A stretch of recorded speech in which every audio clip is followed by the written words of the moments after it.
What's up, A to Z Sports here live on a Tuesday. Going to have a good show. The Titans are back on the practice field, but they're in Flowery Branch, Georgia, outside of Atlanta, against the Atlanta Falcons for day one of two training camp practices against the Atlanta Falcons with the Atlanta Falcons. And so Easton is down there in the ATL, or I guess outside of Atlanta. And apparently chaos is ensuing. We will discuss shade that has to do with the media situation surrounding the Titans-Falcons joint practice later in the show. Spoiler alert, the loser, the fans are the losers in that situation, but we'll throw shade at that. So Steven says no Easton today, folks. So what's the excuse for being a little late? Well, we're just going through some graphic stuff, no big deal. But we're gonna have a good show today. Easton will be on the show tomorrow from Atlanta before day two of practices to kind of catch us up, bridge the gap between the two practices, and we will have a three-person show for about half the show, and then it'll be JT and I to bring it home. But Easton is and Buck also down there for A to Z Sports covering Titans Falcons practice, so more content to come from that, but less content than normal. Again, we'll throw shade at that later on. But JT, today we're doing stock up, stock down after week one of the preseason. There have been multiple roster moves that have been made since the last time the show was live. So we will react to those here momentarily. And then I've already said throwing shade. I have some shade as well. So let's go ahead and get this thing off and rolling. JT, welcome in this morning. Yeah, good morning. Good morning, A to Z crew. A lot of things to get to today. Some good, some bad, like you said. Stock up and stock down from last Saturday's preseason game and some moves according to some of the performances on the field, which if you looked at the title this morning, I'm sure you can deduce what we will be talking about today with a certain Titans quarterback and where that leaves the position room after today and this first week of coverage. But excited to get into this, and yes, excited also to lay into the joke of an organization that is the Atlanta Falcons, because we'll break all of it down, I'm sure, when we get to that. But I am kind of glad I'm not there for this. I'm glad I'm sitting in my chair back in Nashville, just being able to eat my popcorn and watch the chaos ensue from all the media members who so graciously are doing their jobs and being on site. So that's right. All right, let's get it going officially. Welcome to A to Z Sports here live on this Tuesday. I'm Austin Stanley. He's JT Runke, and we are A to Z Sports, Nashville's on-demand sports talk network, going live weekday mornings at 8 Central Time on Facebook, YouTube, and Twitch. Links to the show segment by segment on our Twitter X timeline. Hit us up on Instagram, TikTok, and Threads for more great Titans content. Leave us a 5-star Google review. That goes a long way for our company. That's A to Z Sports on Google. That is a huge deal for us. But also got to thank our sponsors because they make it happen for us and they help out all of you. Wilson County Hyundai, make them a part of your new car buying process. Go see them in Lebanon or online at wilsoncountyhyundai.com. The Bone and Joint Institute, boneandjointtn.org, the region's destination for comprehensive orthopedic and sports medicine care. And our friends at Barton Drury Insurance Group, they are customized solutions for all of your insurance needs. They are local to the mid-state area and also big Titans fans, big sports guys as well. They're online at bartondrury.com. I feel like we should probably go ahead and get some of the shade out of the way because chat's already all over it, right? So yes, we will discuss the roster moves that were made and do stock up, stock down. But yeah, what's happening at Atlanta Falcons training camp practice today with the Titans is that and this is Brock saying, this is the first comment that I've seen. I saw Paul Kaharski on Twitter going nuts about the media coverage rules. And then some more comments. Bork, are the Falcons PR staff worse than the new Titans one? The Titans PR staff's not bad at all. No, not at all. And they've got some new faces there, and so far, so good. But yes, Titans Cal says, what's the deal with 90 seconds of video allowed per media member? Stupid Falcons. And so, 90 seconds. That's it. And so technically, this is an NFL rule that has been in place for as long as I can remember. Because I remember back when Zach and I first started A to Z Sports, this was like maybe 2016 or 2017 training camp.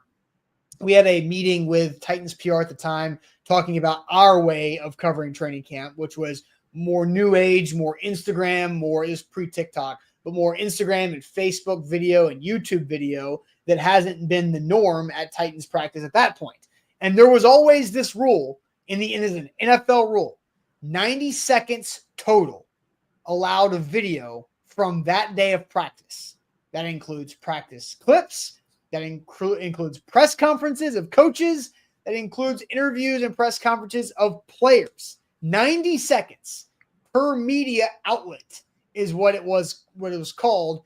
And JT, the craziest thing is that this rule initially was created for like broadcast.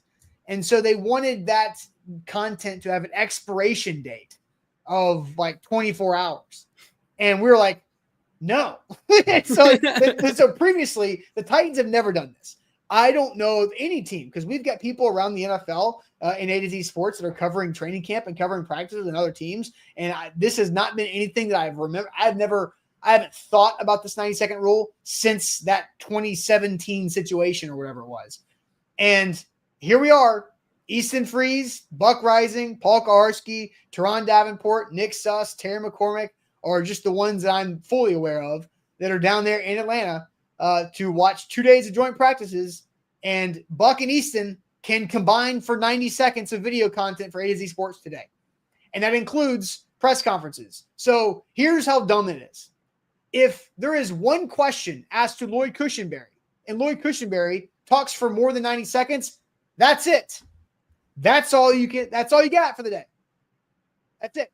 So if Brian Callahan gives an answer tomorrow morning at his press conference about L'Jarius Sneed and why he's not back from PUP yet, and it goes over 90 seconds, that's it. That's the only video that we can post if we choose to post that. So it is dumb. It is stupid. The intended rule is for protecting media that are taking the time to pay money and invest in their time to go stay and travel and show up and be a part of the credentialed media, to say, hey, these aggregators can't just scrape the internet and get all the information they want. So I understand that idea, but it's not how anything works. It's 2025. That's not how media works. The losers truly are the fans. The losers are the fans. So now here's a great cheat code. Jonathan says, "What if I was going to say 2 times?" That's a great comment. Yeah. So JT, your thoughts? Yeah, no, it's absolutely dumb. And there's another comment here. It's like, how about the actual team? I'm sure the actual team will be pumping a lot of state mandated content that is just sunshine and rainbows, and so that's all you're going to see. Time out before I let you go too deep into it. So this is the Falcons who enforce this rule, right? And because you come over to my house, we're playing my beer pong rules, right? It's my house, it's my beer pong rules. You go to the Falcons, it's their rules, right? So that's why this is a situation today. So this is not the Titans rules. This is the Titans media having to adopt the Falcons rules for 2 days. Correct. And so not throwing so much shade on the Titans media, but yes, it's still, you'll probably get a lot of stuff from the actual team, but it'll probably like with the Cam Ward clips against joint practice, it'll come 5 days late and after the game is over. Like that's where you'll get your content from the joint practices, which is probably sometime next week because that's how they roll. It's absolutely stupid. I'm learning new stuff as we go as well with this rule, because I was under the impression, and it seems like there was a lot of people when this was being explained last night who just like didn't quite understand it because of how stupid it is. Like I was under the impression that it's like 90 seconds per person, because the fact that it's 90 seconds per media outlet, I didn't even realize that. So this is because I really had to, because Easton and I were talking on the phone after all this. I was like, okay, so what if we did this? What if Easton's Twitter gets 90 seconds? Buck's Twitter gets 90 seconds. And the A to Z Twitter gets 90 seconds. That's 270 seconds for us as a company and our 2 guys that are there. Correct. And Easton's like, I don't know if that's how that works. I was like, why not? That's what I was thinking. I was like, why don't you take a step further? Why don't I get 90 seconds? Why don't you get 90 seconds? But you're not there. Yeah, I guess that's fair. That's the thing. And so like technically the A to Z Twitter account is not a physical person that can be there. So the other thing I have is like, what about 104.5 The Zone? Buck is there for both us and The Zone. Does The Zone get the same 90 seconds that Buck gives for A to Z? Yeah. Does the Tennessean get to use different 90 seconds than what Nick Suss does? Drawing Davenport and Paul and Terry, they're kind of their own situations there. Mm-hmm. With they don't have necessarily outlets handles or whatever. But this is ridiculous. Yeah, Dumb. It's so dumb. And yeah, so when we talk about it's going to be a lot of word of mouth, and that's the thing that really makes this. That's what I'm mostly frustrated with, right? Because like as much as like Easton does a great job with being there on site, and everybody does a great job being there on site, but there's just something different when you can see some of it versus taking the word of mouth of 7 different accounts. We've had so many times where a play looks different to 6 different people there because they have 6 different angles of it. So how much are you really going to gather from not being there at these joint practices? It adds just another element of what is the story here that we won't be able to see because you don't get that much content either. So that's another thing that I think makes it really frustrating as well. But yeah, I get ready for a lot of like, probably not a lot of, I would imagine that unless someone gives a blow down the doors answer that is like changes the entire like shape of this team in the next 2 days, like there's not going to be a lot of interview clips. It's all going to be, text-based word of mouth on some of these answers. Makes sense on why the Falcons have zero buzz ever. I was thinking about this last night as well. It's like, when was the last time I saw like some hype for a Atlanta Falcons player not named Kyle Pitts because he likes to run his mouth and he's a fantasy football darling and everybody wants him to be so good and they want him to be good every single year. And there's a single quote that comes out of training camp every single year that makes people go crazy for him. But besides that, like you never hear anything else about anyone on that team. And I guess that's just how they want to be. They want to be unnoticeable. They want to be under the radar. And they want to not achieve anything, which is what the Falcons continue to do year after year. So yes, somebody asked, when was it made known that this would be enforced? It was last night at 6:40 p.m. Central Time. So like too late. Yes, is when that was. That was with Tall Texans question there. So look, we're gonna do what we can. We're gonna make the most out of it. I think. Look, again, the intention for the rule is to make sure that the people that are actually in-person credentialed media have a chance to elevate their content and not get ripped and aggregated to where everybody can make content from hundreds of miles away or whatever. Mm-hmm. So I kind of understand that, but you're also not doing any favors for the in-person media being that limited to 90 seconds of total video per day. So look, I have a lot of if the Falcons and this is the NFL rule, so the whole like delete it too, like it can't be archived, so it can't be pulled up on demand in the language 24 hours later is also stupid because nobody's deleting that. Nobody's deleting these videos. So we will monitor and navigate the new dumb rules as much as we can over the next 2 days, and after practice, Easton will have a video just like we've done several times over weekend practices of an update. So we'll get more of that in lieu of the clips that we can use. And also, you know what? I don't think technically, here's another thing. Technically, I don't think we're allowed to play video from practice today on tomorrow morning's show. I think that's another layer of this that is dumb. We wouldn't be allowed to do that. So also stupid. So, all right, that's it for that early shade. I have a shade for the end of the show for real throwing shade. JT, I don't know if you've got about 45 minutes to find another one. I can figure something out. Yeah, I'm sure you can. So let's talk about the moves that were made yesterday. First, it was Trevor Siemian signed as a backup quarterback and waiving third-string quarterback Tim Boyle, who had a 0.6. It's a 0.6 quarterback rating in the preseason opener in Tampa on Saturday night. So Tim Boyle is waived. And then the good news, Lloyd, I guess both could be good news if depending on who you are. Lloyd Cushenberry has passed his physical and is being activated from his physical and able to perform list status. So the Titans starting center is working his way back to practice today. He will start slow with individual drills as his return to play process begins today. So big deal for Lloyd Cushenberry. Tim Boyle, Tim Boyle'd over. Look, I guess yesterday, JT, East and I were talking about how Tim Boyle's whole purpose was to never play in games for this team. It was always to be a practice and like classroom type of quarterback for this roster. But I guess there's no escaping a 0.6 quarterback rating. Yeah, I mean, when you talk about is the juice worth the squeeze, specifically trying to get, see better things out of some of these players who are only getting snaps in the third and fourth quarter of your preseason games. It's hard to keep a quarterback who is turning the ball over like that and just kind of squandering opportunity for these players to get meaningful reps when he's just throwing the ball terribly to the first read on two of his throws.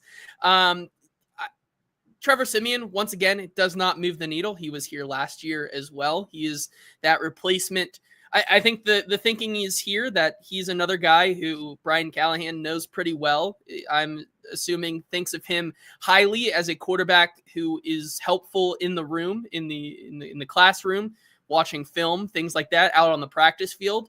But the hope is when it comes to games, he can manage the game a little bit better than Tim Boyle did so that the coaching staff can get a good evaluation of these type of players. And I think this was my take going even back to minicamp and OTAs. I thought Brandon Allen, if there was a quarterback battle for the second spot, it was always Brandon Allen. I never thought Tim Boyle looked particularly good, even though he had his moments. So what it does for the backup quarterback, I guess, competition or battle or whatever you think about that position specifically, it doesn't move the needle whatsoever. Brandon Allen is still the backup. You still do not have a reliable backup behind Cam Ward. If he were to go down, knock on wood, that does not happen because it's more important that he plays 17 games than the Titans get a better draft pick next year. But yeah Trevor Siemian, I think you don't lose anything on the practice field, and you probably gain a little bit of better quarterback play in the third and fourth quarters of these preseason games. So I have a theory, JT, on this. I don't think Tim Boyle is gone forever. So because yesterday I said, if there is a hypothetical Cam Ward injury and there is a need to have another quarterback, I'm fighting off a sneeze, so bear with me here. But if there is a need to have another starter, that once Brandon Allen is getting ready to start his next game or his first game, the Titans would sign a different person to be the backup that's not Tim Boyle. I think Trevor Siemian is going to be now. They're establishing Trevor Siemian, who was here for a stint a year ago. This is now his third stint with the Titans. He was on the practice squad, I believe, in 2020 as like the COVID quarterback back in the day. So here's my thought. I think Tim Boyle might find his way back on the practice squad. Hold on. There you All go. right, we're good. I got it. I think Tim Boyle will find his way back on the practice squad at some point this season, and that now they have Trevor Siemian in here for a couple weeks of training camp. The couple weeks of training camp is what I think Trevor Siemian can come in, give the backups, the third string guys, better reps and better tape to either make the team or make another team or make the practice squad or do whatever. And then Trevor Siemian can have the let's just don't go too far type of status. Like when he leaves, when Trevor Siemian ultimately gets cut, it's don't go too far. We might need you back. And Tim Boyle might be on the practice squad. And then Tim Boyle's on the practice squad doing what he was intended to do in the classroom, helping Cam Ward. And then Trevor Siemian's just a phone call away, just in case Brandon Allen has to start and Cam Ward's out. I think that's kind of how I see this multi-layered move play out. Yeah, I agree with you there. And Tighten Up Ohio with the super chat saying Tim Boyle reminded me of Michael Scott playing basketball. Listen, which I think is very, very funny. There is something to be said that Tim Boyle is not declined or anything. This is just who Tim Boyle has always been. You can go back to when he was starting games for the Raiders 2 years ago, and everyone thought that was a terrible idea, and it ended up being a terrible idea when he was doing that. You go back to his stint with the Giants, who everyone thought that was a terrible idea. It was like he brings so much more on the practice field and in the classroom that make those paychecks worth it for these teams than he ever will on the field. And that's an important aspect of people, whether you think, wow, why would Callahan bring him in the first place? Well, there have been many coaches who have brought this guy in for his brain and what he can see on the tape. But when, he can see it off the field, but when it gets to the field, all that goes out the window. And so that's what you're bringing him in for. And I don't think that's a far stretch on your theory there. But yeah, I mean, either of those guys, I think we're not going to really provide anything. Even Trevor Siemian last year, even when Will Levis was down, he was the backup, never got some playing time. He was, even when Will Levis was coming off the injury last year, and Mason Rudolph, I don't think Trevor Siemian was ever really activated either. I think he was not activated on game day or elevated. Yeah, I may be wrong about that, but I don't remember them rarely ever carrying three quarterbacks. I feel like he had to have been a call up, maybe the Bills game where Levis was out. Maybe, I can't remember. Too long ago. All right, even that, he was never a guy that they thought was going to get a snap in game, and I don't think that ever changes. Yeah. Just to complete the Titans transactions this morning, they made another one. They swapped some linebackers out. Waived injured Anthony Orji, former Vanderbilt product, who tore his ACL in joint practice against the Bucs last week. They kind of went under the radar. So he was waived injured with torn ACL. Also waived was UDFA linebacker David Binda, who was a hot name to be a dark horse to make the team, and then just nothing happened. And two linebackers in, linebacker Kaliki Hudson and linebacker Blake Lynch. Hudson has quite a bit of experience, 75 games of experience. Kalik, 75 games of experience in the NFL with the Commanders, the Saints, the Browns, 91 tackles and 1 sack. And so over his career, 26 special team tackles. So we'll see if Hudson has a chance to make this team at the back end of the linebacker roster. But JT, we don't need to give thoughts on that. So let's just go ahead and ask the chat this question. 3 players that are stock up from the preseason week 1. 3 Titans players stock up from preseason week 1. We want to know what you guys have to say about that. So, Cam Ward ideally doesn't need to be one of your 3. I think we all understand. We talked about it yesterday on the show that Cam Ward stocked up. Cool, right? That's good. Now, so 3 players, maybe not Cam Ward, that are stock up for you from week 1 of the preseason for the Titans. But first, let me tell you guys about our friends at Lipscomb University and their sports analytics grad program. They are doing a phenomenal job because they're on the early side of this, because it is a growing grad program, lane across the country. But Lipscomb University, a nationally recognized university here in Nashville, Tennessee, was on the forefront of this. They've got this program. They've already hit their goals for this semester. I'm very excited about that this calendar year. Pumped about it with Lipscomb University. So even if you're not in Nashville, it doesn't matter where you are, because it's all online.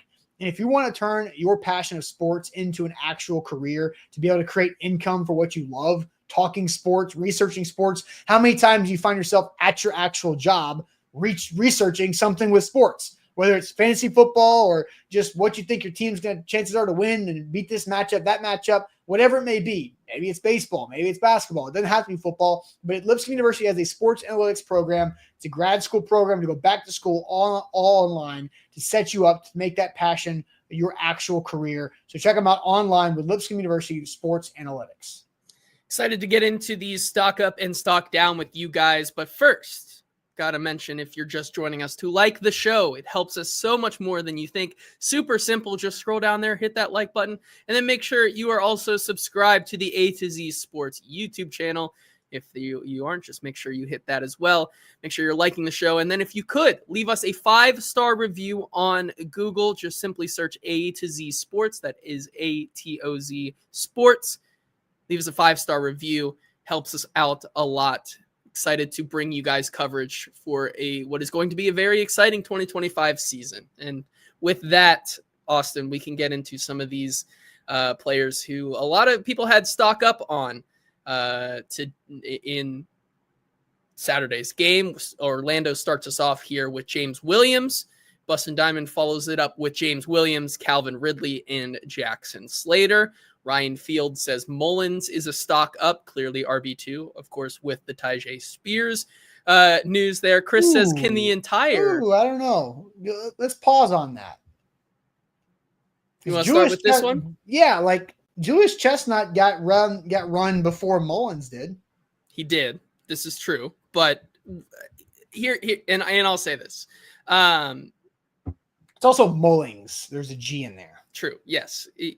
And here's me just with my Mets brain thinking Mullins is fine because Cedric Mullins, and I'm tired of texting out Cedric Mullins sucks for the Mets and things like that. So, but Mullings, this is the thing with Julius Chestnut. Where have we seen this before? We see this every single year. This is the third year of Jeremy Chestnut's or Julius Chestnut's Linsanity run in the preseason. It happens every single year, and still, he finds his way to running back 3 on the depth chart. Now it's a little different, right? Because Tyjae Spears is no longer here, so there is a clear path. Not here, but he's just out before the next month, maybe. Yeah, but before the season starts, there's a clear path for him to make that jump on the depth chart.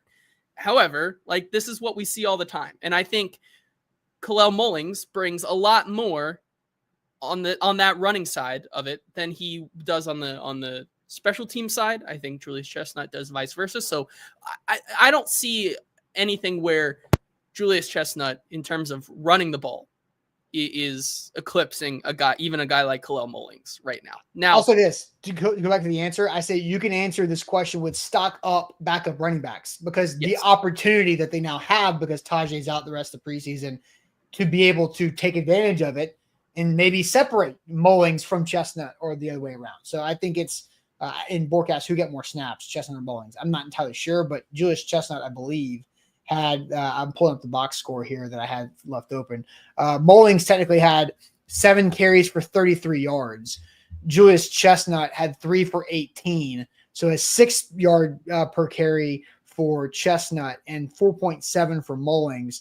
Chestnut also had a catch, I want to say. Yeah, he had 2 targets, 1 catch for 8 yards. Okay, yeah. And so, and Chestnut had all of that right there in that one drive where it was just like, boom, all of his yards were right there in a row. And there it is. That's the Julius Chestnut moment. So stock up, backup running back opportunity. I think that's a fair answer. I think that's absolutely a fair one there. Chris says, can the entire O-line count as one? Had to break the rules. No, I think that's fine. I think so too. Jason saying JC Skoronsky and James Williams. Eric saying Ayu Manor, James Williams, and Bryce Oliver. Jeff saying Ayu Manor as well, the punter, and Kalel Mullings. Christophel saying Pollard, Williams, and Ridley. A lot of James Williams. 3 Jameses here, or 3 J names. James Williams, James Lynch, and Jackson Slater for Eric. A lot of Williams, Prochet, Mullings. Cedric Gray, a name that hasn't been thrown around a lot. Timmy Horn, also another name, and Julius Woods. Daniel with the deep cuts there, getting really into the nitty gritty. But yeah, a lot of James Williams stock up here. A lot of Jackson Slater stock up, and of course Calvin Ridley stock up as well. Yeah. So you want to go one by one with us? Okay. So I will start with my first stock up, and I think this is probably the biggest stock up compared to what I thought about this player beforehand. Cedric Gray, I think, is the biggest mover personally for me as far as the room he had to grow. So Cedric Gray, I thought, had a really solid, strong performance at inside linebacker next to James Williams. I kind of mentioned it yesterday. James Williams is long, fast, physical, has no fear, and wears red accent gear. It makes him flash more on the actual screen. But Cedric Gray played a really good game at inside linebacker, the way he fit the run, the way he finished plays, made tackles. So I think it was a big-time game for Cedric Gray. I feel like we've all been waiting to see the 101st pick or 3rd pick or whatever he was in the 2024 draft to actually do something at inside linebacker, and he did on Saturday. So the biggest stock up, most room to gain for me, linebacker Cedric Gray. Yeah, and there you go, taking my first one as well. I was gonna talk about Cedric. I feel like this felt like a fresh start for Cedric Gray as well. Finally getting the opportunity to play these reps in a game that doesn't mean as much. Obviously, last year when he finally got playing time, how much did that really mean? I mean, certainly probably meant a little bit for him to finally get on the field. But this is I feel like this is a truly like kind of reset for him, getting into the preseason, a year under his belt where he's fully healthy in the offseason. And I think even you heard Brian Callahan talk about it. I think a lot of people were pleasantly surprised with how he played in that game from that coaching staff. You talk about certainly what he was able to do in his opportunities. He had a 33.3% win percentage rate, which against, the percentage of wins versus blocking on pass rush snaps. So like was getting after the quarterback and getting after putting pressure on that offense consistently, had 7 tackles, was one of the more productive players in this entire game. I think he actually tied for the lead in terms of tackles. And certainly made the most of his playing time. I think this is a guy, and this was pretty much what I was thinking all along. This is the guy that is currently in the leader spot for linebacker 3 and is going to play a lot on special teams and be a key contributor in other places, not just as the starting linebacker. And I think at least you saw some confidence from him in this game that he can actually bring it on the field in an actual game. Yeah, I agree. Cedric Gray had 7 tackles. That was tied with Timmy Horn and James Williams for most on the team in the game. So since I took your first one, do you want to go with your next on the list, stock up? Yeah, going stock up with a wide receiver in this game who, if you just look at the stat sheet, you're not going to see a lot. But I was really impressed with some of the reps I saw from Bryce Oliver in this game. And the confidence that I have in him to make this leap in his second year of being on the roster. This is a guy that we were talking about early on in training camp as somebody who I think was going to be, a key contributor on special teams. I think that's where you were going to find your role. I think there is a legitimate path for him to be a key wide receiver contributor as a wide receiver 3 or 4 on this team. Some of there were a couple plays that the one specific catch where he had a reception for 11 yards, like that was a big boy play by him. That was a big boy receiver getting the first down, moving the chains. Also, you just look at some of the other reps where he was creating that separation. It's certainly something that we didn't see a lot of last year, and he's finally kind of growing into that separation, learning the technique, getting better as he grows. I think even as Daniel says here in chat, Bryce Oliver, like by season's end, if Van Jefferson does not end up being like what this team maybe thinks he can be as a role player, I think Bryce Oliver can be what they might be looking for. And I think there were a lot of glowing reviews of Bryce Oliver in this game. And I think the sky's the limit for this guy who was currently wide receiver 6 on the depth chart in terms of where we were thinking about how many they would keep. But I think there's a world where he moves up to wide receiver 3 or 4. Yeah, I think I'm with you. I think he's wide receiver active on game day. I think yes. Are they going to keep 5 active on game day or 6 active on game day of the 46 plus the 2 practice squad elevations? I think Bryce Oliver's playing because Easton did a pretty deep dive on the super like nerdy special teams roster stuff. Bryce Oliver was used as the first gunner deployed in the game for the gunner competition. So I think Bryce Oliver's got that gunner spot locked in, and I'm with you. I think the continued development of him as a pass catcher and a special teams player, 100% deserving of being stock up on our list. All right, so I got 2 more. You got 1 more. So we'll go back and forth again. My next guy, because it kind of fits with what you're saying, I'm actually going to group a couple guys together. I'm going to say it's the second, third string pass catchers because they now don't have Tim Boyle throwing to them. True. Yeah. And we get to see more of them because I brought this up, JT. I think you were probably watching yesterday's show. So do you remember how many different Titans players had a target in the game Saturday? Did you hear that part yesterday?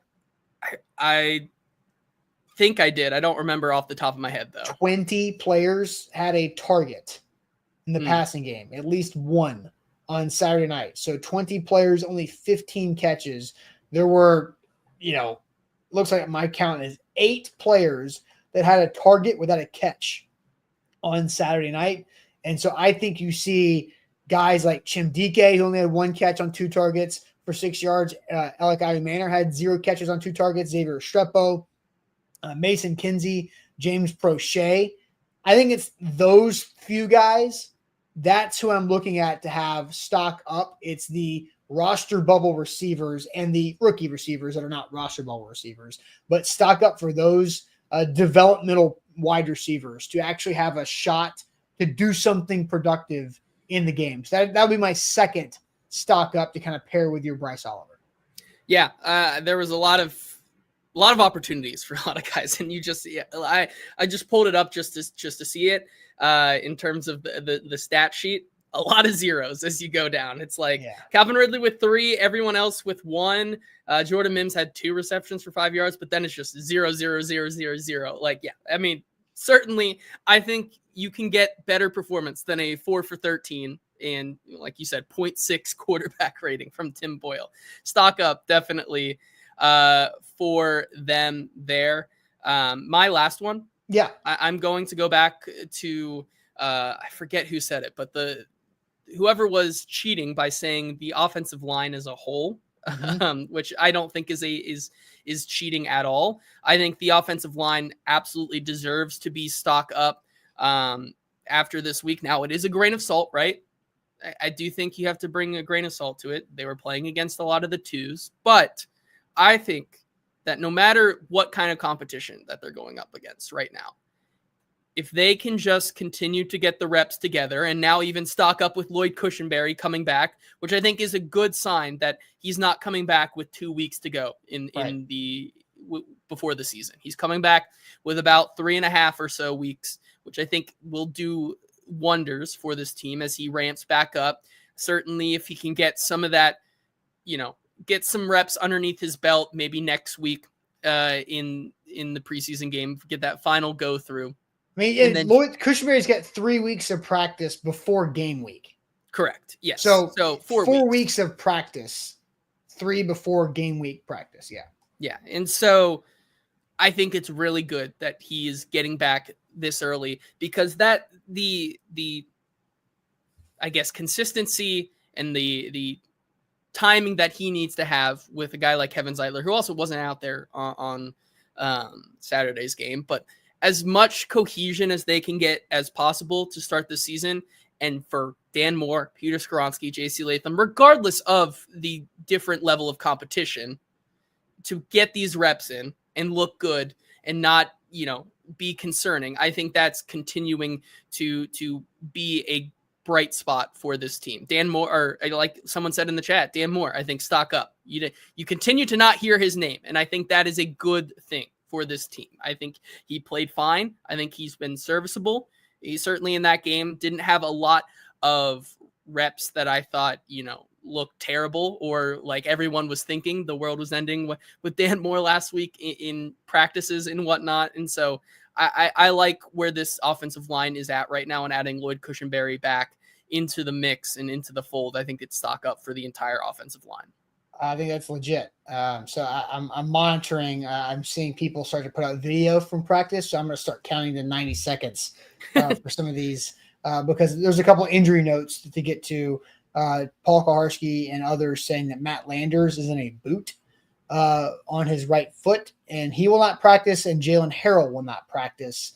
That's 2 players that are not practicing today in Atlanta. So that Jalen Harrell actually kind of transitions me to my last stock up player, which is edge rusher Ali Gay. I think Ali Gay's on this team. Yeah. Because I think Ali Gay is a core special teamer and probably the core big body special teamer on this team, because he is a menace covering punts and kicks. He's big, long, fast, physical. And I watched him in practice a couple weeks ago. I think it was the Sunday practice that was really, really bad. Maybe it was a Saturday. I think it was a Saturday practice on that weekend where they were doing one-on-one punt and punt coverage drills, and Ali Gay was just working people down the field. And so I think Ali Gay, as Easton pointed out, I saw him making some plays out there on as an edge rusher. I think he's probably your fourth edge rusher. But I also saw where he was on both kickoffs and one punt coverage there. So I think Ali Gay is a stock-up player to watch. I think he's on this team as long as he stays healthy. So that is where my last stock-up is.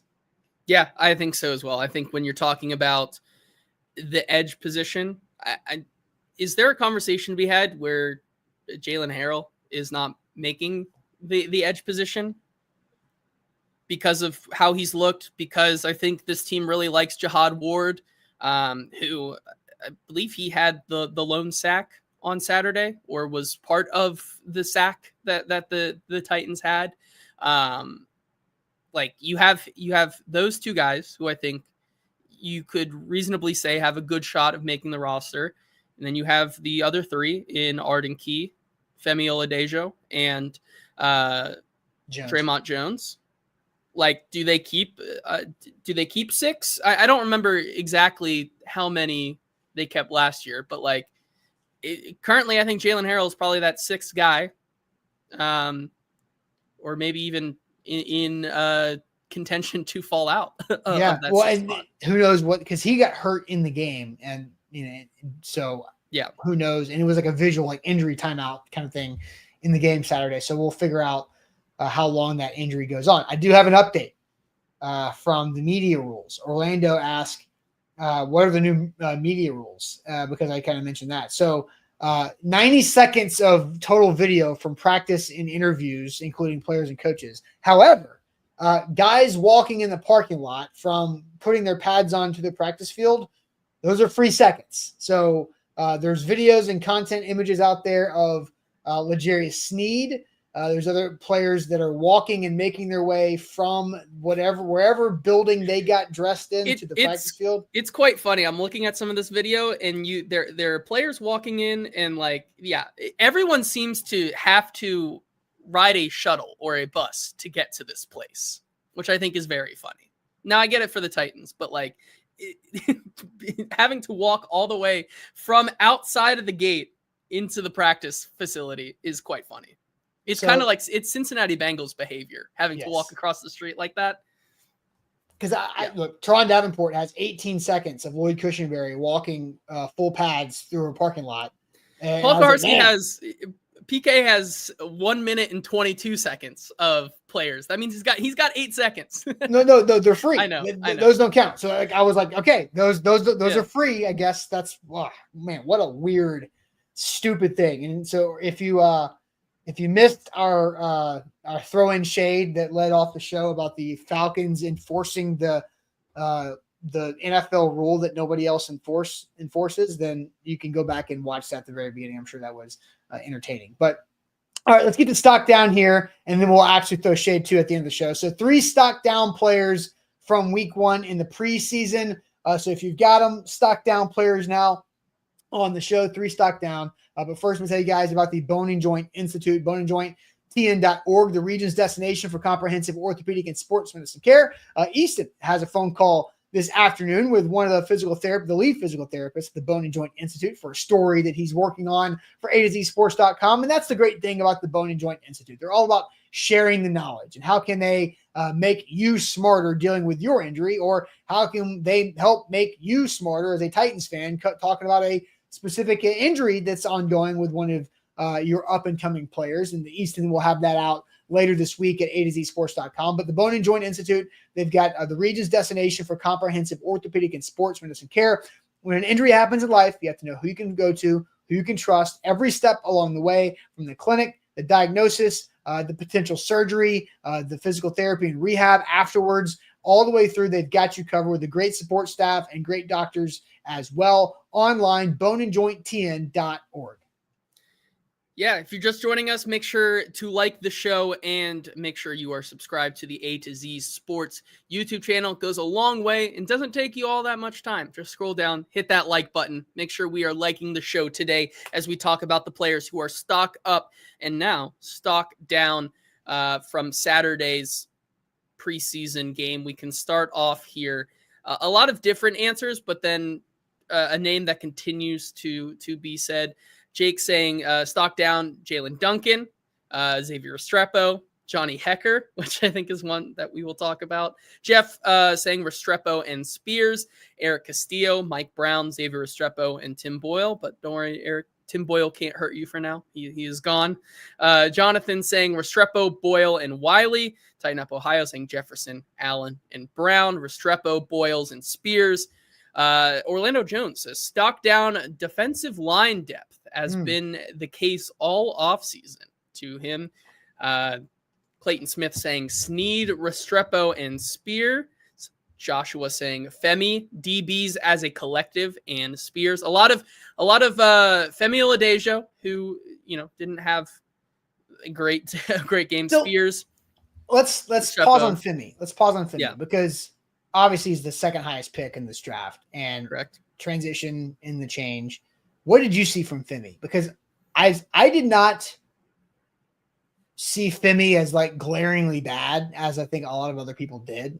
Maybe I just didn't pay attention to him as much or what? I think it's more so you look at the stat sheet and you see that in his snaps that he had, I don't remember how many snaps he played offhand. I'd have to go and look at that real quick. But you look at what he did with those snaps. Like even guys like Jihad Ward, even guys like James Lynch, like you said, Ali Gay, all these guys were at least getting some productivity with their snaps. Femi Oladejo had a 0% pass rush win rate, did not have any success on any of his snaps. And I think that's the thing that makes him a stock down, to play these snaps and not get as much, a lick of pressure in this game is what I think makes him a stock down to some people and makes it a little bit more concerning, I think. Is he on your list? He is not. You figured others would have him. Right. Yeah, I figured others would have him, and also I'm giving him the benefit of the doubt that it's first preseason action. And he's still a guy who is developing and trying to work on technique and trying to figure out the new spot, which once again, yes, it goes back to, yes, he is the second highest pick for this team and probably in his first game, should have more than a 0% pass rush win rate, but I think there's still time to grow.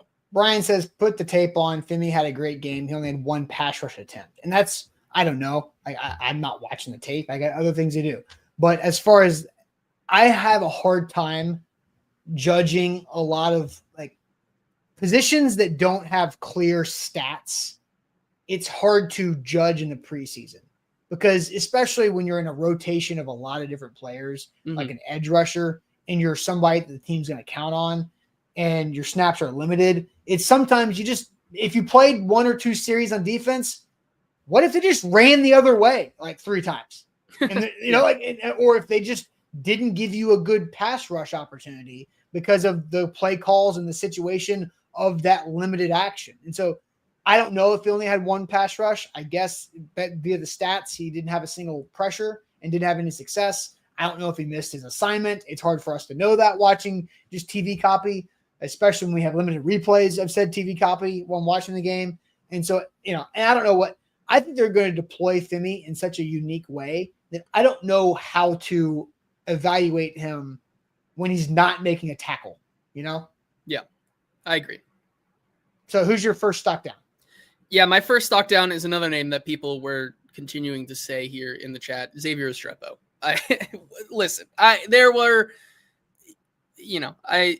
Kurt Benkert, who is a former quarterback and someone who is very high on Xavier Restrepo. I find it very funny that the night before the Titans preseason game says, we get to watch Xavier Restrepo play football tomorrow.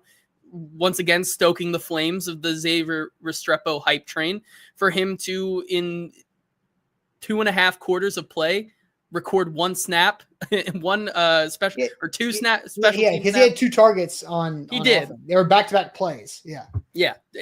Towards the end of the game, but I think I don't remember who tweeted this out, but I think it was like at the beginning or like just as the third quarter was starting or the middle of the third quarter, someone tweeted out that Xavier Restrepo had 1 special team snap up into that point.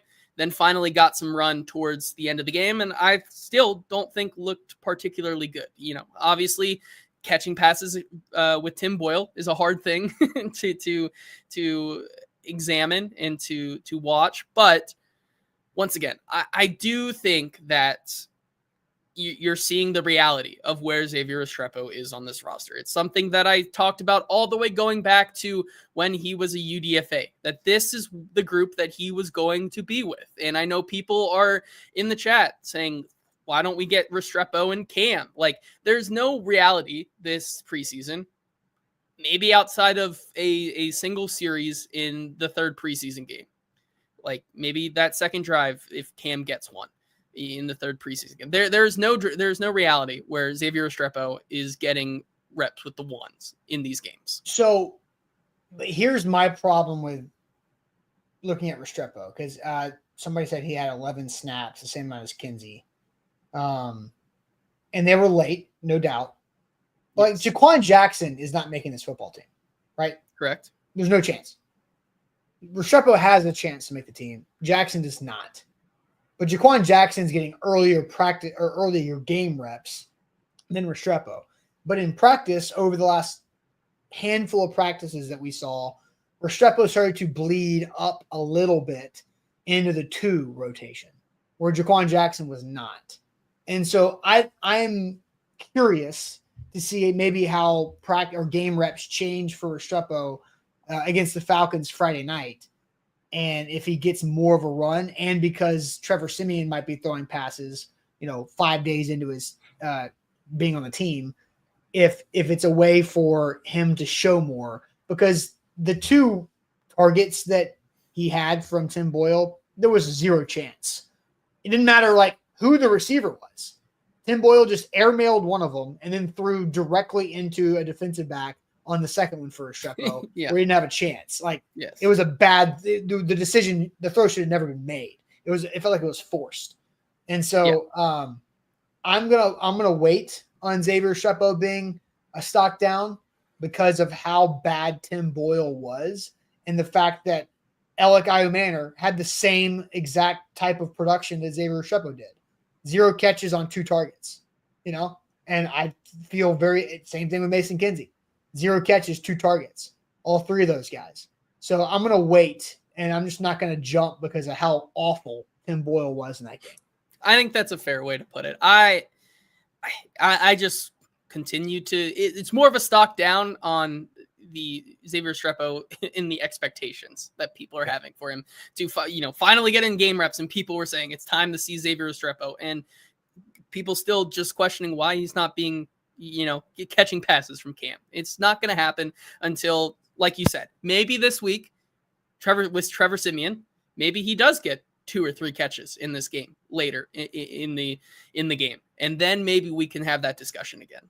Yeah. Easy stock down for me is Tajay Spears. Just blows. I agree. It does. I think we all agree on that. So we don't need to rehash that. So I'll keep on going.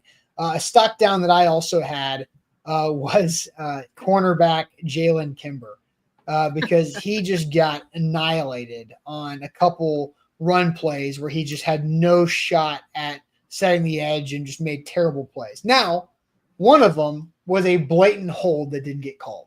So that is not what I'm saying, but Jalen Kimber overall stock down for his inability to play solid cornerback on the outside and just got exposed a couple of times. So those are 2 of my 3 stock downs. What's another stock down you have here, JT? Yeah, I will kind of build off that one in my stock down right now for this team in terms of the defensive side. Some people are talking about defensive line depth as a whole being a stock down. I think the secondary depth right now, specifically at cornerback, is a stock down. Obviously, I put out a tweet and people were kind of throwing some back at me saying, why would you need more than your 4 cornerbacks right now? Because I was saying I'm concerned at the depth behind guys like Snead, Brownlee, McCreary, and Baker. Well, obviously, and people were like, well, you should only need those 4 to be the depth. However, what have we seen over the last year or so, or 2 years? That is never just going to be enough, right? We currently don't know the situation on Snead. I think you look at Roger McCreary solely as a guy who can play the nickel. I don't see him having to move outside unless it's going to be in a pinch. And so then you are relying on Darrell Baker and Jarvis Brownlee Jr. to be your outside guys. I know Marcus Harris showed some things in this game, and I think he's a guy who, if he can continue to work on the outside, I think is going to need some more development. Certainly, I think he could slot in behind Roger McCreary if he was going to go down. But yeah, you talk about those other guys that they have behind him. You talk about Kimber. You talk about Aruarie. You talk about Jamari Harris. You talk about Davian Ross. You talk about all of these guys Julie behind Lally. him. Julie Lally. Yeah. Did not look good. Like No. Ryan Miller, who was a converted tight, I think he was a converted tight end or running back who was getting his first real live game looks at wide receiver. Caught 6 balls for 66 yards and on 7 targets. Like they were getting cooked by a guy who had never played the wide receiver position in an NFL game before. And so I'm not like, if you can get the depth, or if you don't have to dig into that depth this season, if L'Jarius Sneed comes back, like this won't be a problem. But as we've seen year after year, you're going to have to move into that depth at some point. Like it's just going to happen, unfortunately. Yeah. And right now, I just don't think you have a reliable guy that you can put out there. I think it's going to be another Trey Avery situation where you're throwing a guy out there and you're praying that he does not get targeted. I think Marcus Harris has a higher upside than Trey Avery. Oh, for sure. I don't think we're there yet, though. Yeah, for sure. I'm with you. So do you have one more or 2 more? I have one more. One more. All right, I have one more too. So I'll start. Otis Reese didn't play. Yep. And I don't know why. Because inside linebacker, there's opportunity to be had, right? And Anthony Orji was out because he tore his ACL at practice. But Otis Reese just flat out did not play a single snap. That was confusing. It was. Was there some, and this is what we don't know, and I don't know if Brian Callahan was asked about that on Sunday. He was not yet, so. And so, look, why did Otis Reese not play a single snap? Now, I don't think Otis Reese had a true chance to make the football team, to win the starting job, because I don't think we don't have our depth chart from last week up here, but he was the backup to Cody Barton. And I remember making that a point when we talked depth chart last Tuesday about how, Otis Reese is Cody Barton's backup. That's something to learn. And he just did not play. DNP, coach's decision. I don't know. He was dressed out and didn't do it. So I'm curious. So, yeah, I mean, for what it's worth, the second depth chart came out, I think either this morning or last night. That's right. And Otis Reese is still listed as the backup behind Cody Barton. So, but why no snap, no special teams? No, nothing. He did not cross the playing field line. We definitely will need clarification on that for sure, but I think it is weird. So until I have further explanation, I think he was the only player who was dressed to not play in a single snap. Yeah. So he's on my stock down. Yeah. Yeah, I think that's a fair one. My last one, there's a couple people are saying this. I don't know if this was on purpose where they were placing the ball, trying to give him different looks late in the game when things got out of hand. But Johnny Hekker, like, do we have to have a conversation about Johnny Hekker? Because did not look good in this game. I mean, Jack. Hekker looked washed. Yeah. It needs to be discussed.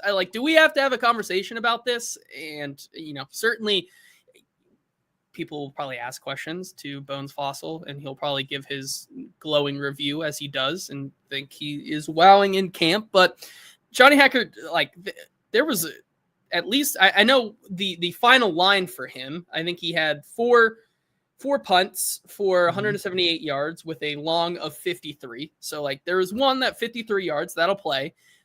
But there was one or two in there, out of the 4 that were anywhere from 33 to 40 yards or so.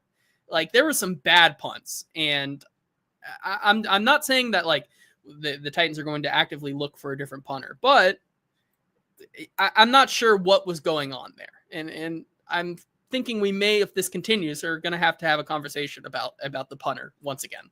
Yeah, it looked bad. Yes. Like the box score, like, oh, if you average 44.5 yards a punt, that's probably not that big of a deal, and it's Yes. not. And there was, I'm looking at the punt return yards, one punt return for 17 yards. So look, 3 of the punts did not get returned. So you get all the net on that. And you had one bad coverage for whatever reason. To get I will have to say 2 of those though weren't returned because they barely hit the 50 and bounced back onto the Titan side of the field. So his first punt was 46 yards to the 20. His second punt was 53 yards, and that was the one that was returned 17 yards. Yes. His third punt was, 45 yards, and then his last punt, I think that was the 34-yard one. That was the bad one. And look, for what it's worth, his last punt was when the game was 7-13 in the fourth quarter. So in a real game situation, that's a bad punt at a bad time. Yeah, absolutely. So what I also don't know, because John Bones Fossils talked about the different types of punts, because Edward says Stonehouse probably laughed. I think this is going to be an adaptation for us watching the Titans punt. This is going to be a different style of punting that we are used to watching with Stonehouse and then Brett Kern too. This is not going to be bombs away punting. Yes. This is going to be more like strategic. Like this is okay for this might work. Titans are in Atlanta right now. Let's look at the 90s Braves. They had John Smoltz throwing fire. They had John Rocker. They also had Greg Maddux. Now, this is more of a Greg Maddux type punting than it is a John Smoltz or Tim Glavine type punting. It's a very precise, detailed, strategic, work them, knuckleballs, banana ball is something that Johnny Hecker kicks. It's called a banana ball. So I think it's going to be more Greg Maddux painting the corners of the strike zone than it is just throwing fastballs down the middle. As much as I hated that reference and it's good though. It was good. Like I agree. Look at me still, doing baseball stuff. But still, I think I think it wasn't not concerning. Like we need to see better out of him, because you're right. That 34-yard punt when the game's still 13-7, and of course the W versus L of this game doesn't matter. But I think to some of these players, it absolutely did. Like, you still have to go out there and try to win the game. And Johnny Hecker gave them little chance to do that. So, yeah, I said Tom Glavine. I know that. I had a poster in my room of the Braves trio of starters back in the day. Tom Glavine was my guy because he's lefty and I'm lefty, and that was my guy early on. So, so I think it's just gonna take some adjustment for us to make sure we look at Johnny Hecker not just doing bombs away. So, okay. Any other thoughts on stock down? No, those were my 3: Xavier Restrepo, the secondary, and Hecker. Yeah, I think another just note: Josh Wiley was a popular answer from the chat. That guy's just he's cut. Yeah, and it's just not good. He's just not very good and not useful. And other guys on the roster at tight end are more useful. So, all right, let's throw some shade. Why don't we? If you have some shade, throw it in the chat. I've got shade. JT, we kind of used JT shade. Yeah, we used mine already. So we will rehash. And for those that missed the beginning of the show, time to throw shade. If you got it, throw it in the chat.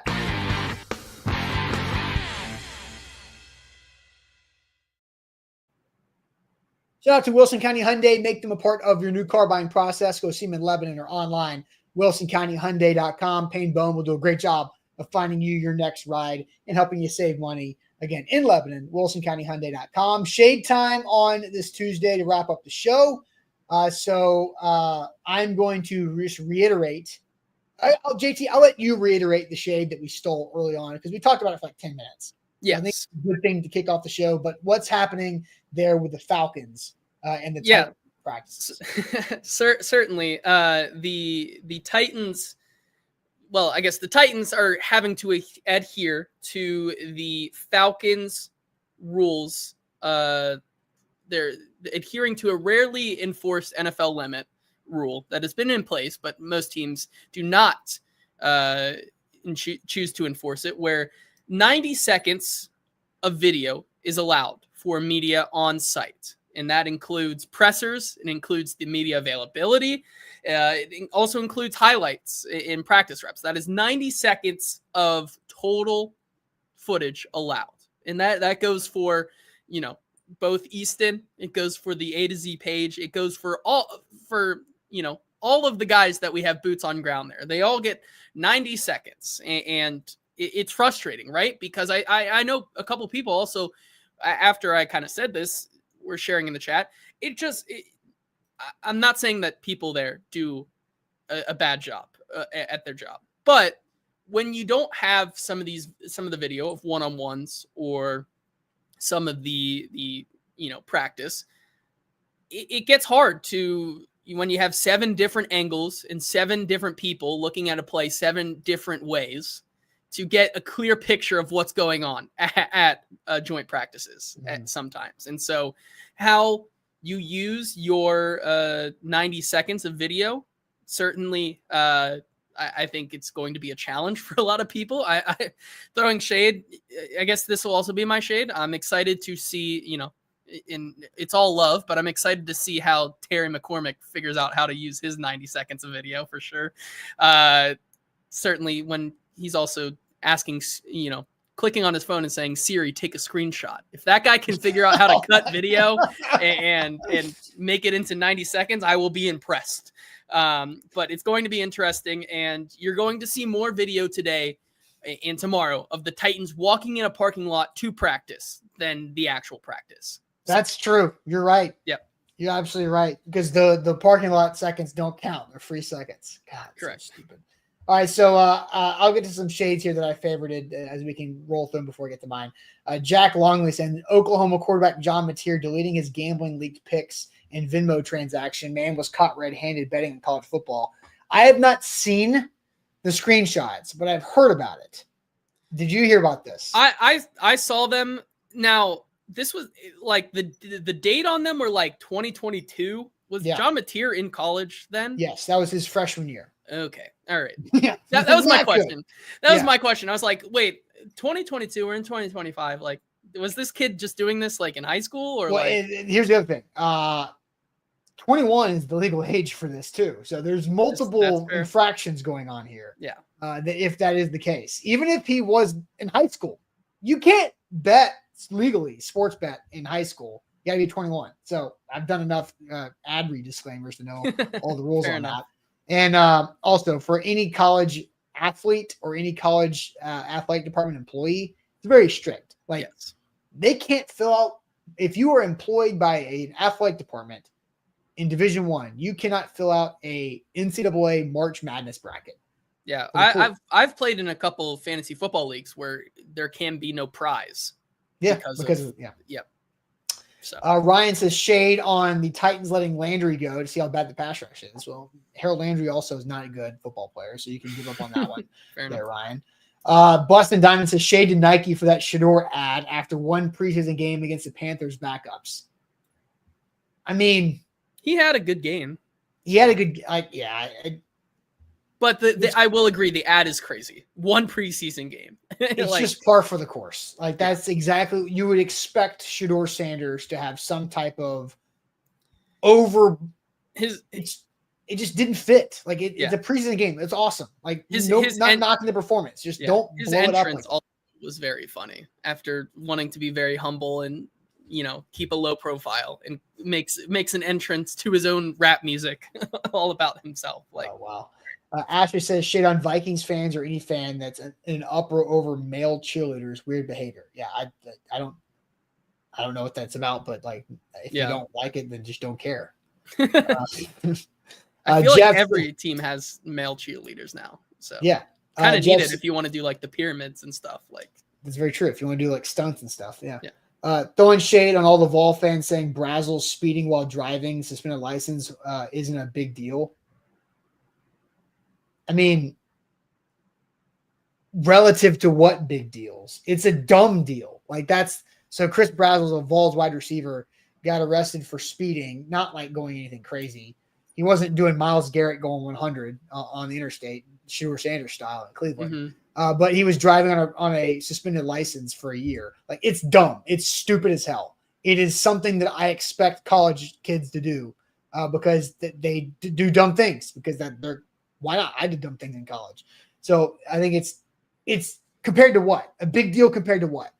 John Mateer betting on sports in college as an college athlete is a bigger deal than driving on a suspended license. They're different. Yeah. It's a bigger deal. That's a very big deal. The whole suspended, betting on sports thing. But like, yeah, Chris Bradwell doesn't need to be like kicked off the team for that. He needs to be punished and maybe internally suspended and run gassers until he throws up. But it's not like the end of the world. So Jeff, I'm sure is continuing to, hate. It's been suspended for a year. Okay, like because a lot of times college kids don't know how to adult. Like they don't think about that. Anyway, I'm not excusing it. I just don't think it's as big of a deal as you're making it. Orlando says, shade on the Bucks. Why are you laying the grass 48 hours before the game? Seems everywhere on the field. Yeah, I think it also like that. Would it have been a problem if it wasn't torrentially downpouring for like 4 hours before the game? I don't know. Maybe we wouldn't have had that conversation if the rain hadn't like poured the way it did. I just think there is no excuse for NFL stadiums and NFL games having poor fields. That's fair. Yeah. Ryan Fields has a super chat. Austin, Landry made a Pro Bowl. How is he not good? Ryan, Landry was good. He is no longer good. Like, we are playing in 2025. Harold Landry was not good in 2024. When was his Pro Bowl? 2021? 2020? Somewhere around there. Multiple seasons ago? He's not good anymore. He lost it. It sucks. He tore his ACL and lost his speed rush. I hate it for him. He's a hard worker, good football player, good guy, does everything the right way. He's just not it anymore. Like, just because you made a Pro Bowl multiple years ago doesn't mean you're still good. God, I don't understand how that's hard. Let's see. Shade. Sexy sloth. Shade. Sand. Love it on the beach, but when it follows you indoors, it's a nightmare. Yep. It's coarse and rough. So it gets everywhere. 100%.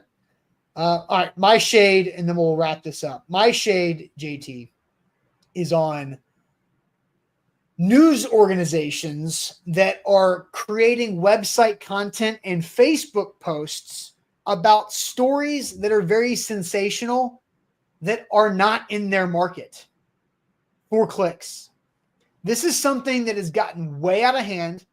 I've noticed it way more recently over the last month and a half, maybe, is when I really picked up on it. All the local Nashville news stations, not just one of them, all of them. 2, 4, 5, Fox 17, all of them that I follow on Facebook for work purposes. There was something yesterday. JT, this is, if you have kids watching, warning. Scary headline. That made me click because a woman, a mother of 2, died in a car accident after her car was split in half. And so I go, oh my gosh. And I clicked on it. It was posted by a Nashville news station. It happened in Georgia.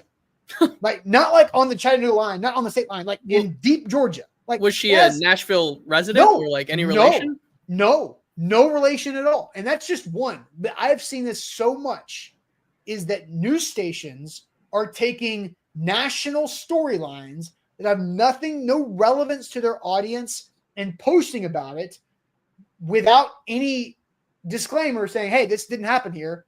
And it's like if it bleeds, it leads type of thing. That's what happens in news. If it bleeds, it leads. Yeah. They're doing that, but it's out of state. It's crazy stories, and they're presenting it on their social media like it's local. I think that's BS. That is not serving your audience. That is misleading because people follow local news because it's local news. And Bork's probably right. It's probably because they're using AI to pull content and generate stories. It's lazy. And It's ridiculous. It has nothing to do with Nashville's media market. Yeah. Local news should be covering its local media market, serving its people. That's why it still exists. Yeah, I agree. That's crazy. That's wild. I mean, I could probably let's see if I can find some in real time because it really frustrates me.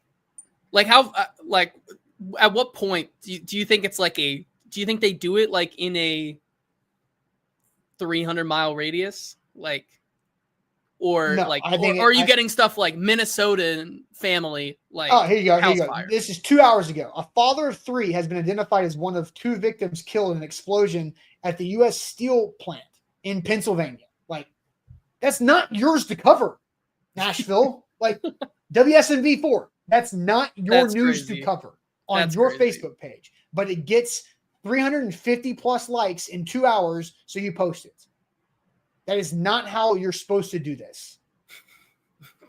Bearded Kunu says, I enjoy listening to Chicago traffic and weather while on my way to work in Kansas. I'm clicking on a link to see if I got this. Let's see, there's another one because this is another great. Perfect. This is a perfect example. Okay. This seems too easy. Facebook post. Over 7,000 volts went through the lineman's body, severely burning him. Headline. Lineman who lost most of his arms after being severely shocked counts his blessings. I click on the link. Tyler, Texas. That's crazy. It is on Channel 4's website. It is a disservice to your community.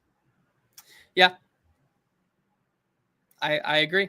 And Edward says information from Northeast, West, and South news. They can do it. Yeah. There's an important distinction though. It's called local, North, East, West, and South.